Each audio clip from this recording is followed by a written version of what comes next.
कई वर्षों से वीरान पड़ा था वह पुराना हवेली। गांव के लोग उसे भूतिया मानते थे और दिन ढलने के बाद उस ओर जाने की हिम्मत नहीं करते थे। हवेली के दरवाजे हमेशा बंद रहते थे, लेकिन हर पूर्णिमा की रात वहां से अजीबोगरीब आवाजें आती थी, जैसे कोई औरत कराह रही हो। एक दिन गांव के युवा लड़के राजेश ने दोस्तों के बीच शर्त लगाई कि वह उस रात हवेली में जाकर वापस आएगा।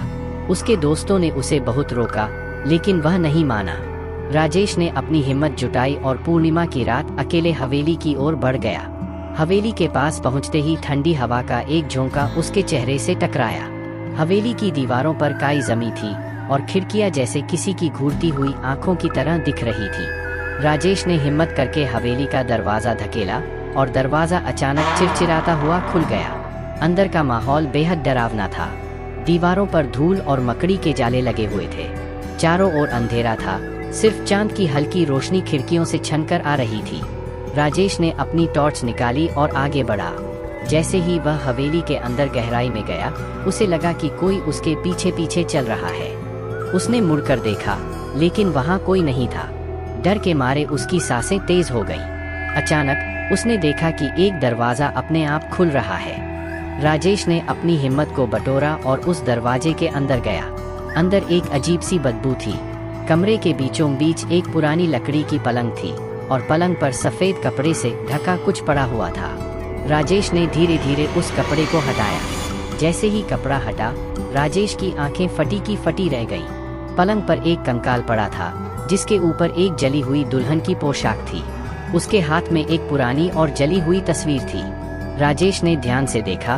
तस्वीर उसी हवेली की थी और उसमें एक औरत अपने पति के साथ खड़ी थी। राजेश ने जैसे ही तस्वीर को छुआ, हवेली में अचानक बिजली कौंधी और एक जोरदार चीख गूंजी।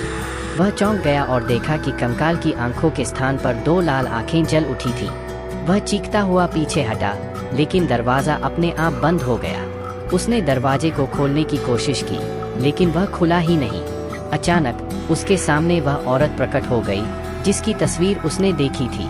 वह औरत जली हुई पोशाक में थी और उसके बाल बेतरतीब ढंग से बिखरे हुए थे। औरत ने धीरे से कहा, तूने मेरी नींद क्यों तोड़ी? अब तू भी यहाँ मेरे साथ रहेगा। राजेश की सांसें थम गईं। उसकी आवाज गले में अटक गई। औरत धीरे धीरे उसकी ओर बढ़ी और उसकी आंखों में आंखें डालकर देखने लगी। अगले दिन गांव वालों ने राजेश को हवेली के दरवाजे पर बेहोश पाया। उसके बाल सफेद हो चुके थे और उसकी आंखें हमेशा के लिए डर से चौड़ी हो गई थीं। वह कुछ बोल नहीं पाया, सिर्फ एक ही बात दोहराता रहा, वह औरत मुझे लेने आएगी।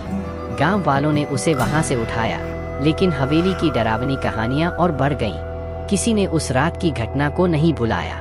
हवेली अब भी वहीं खड़ी है और लोग कहते हैं कि पूर्णिमा की रात वहां अब भी उस औरत की कराह सुनाई देती है।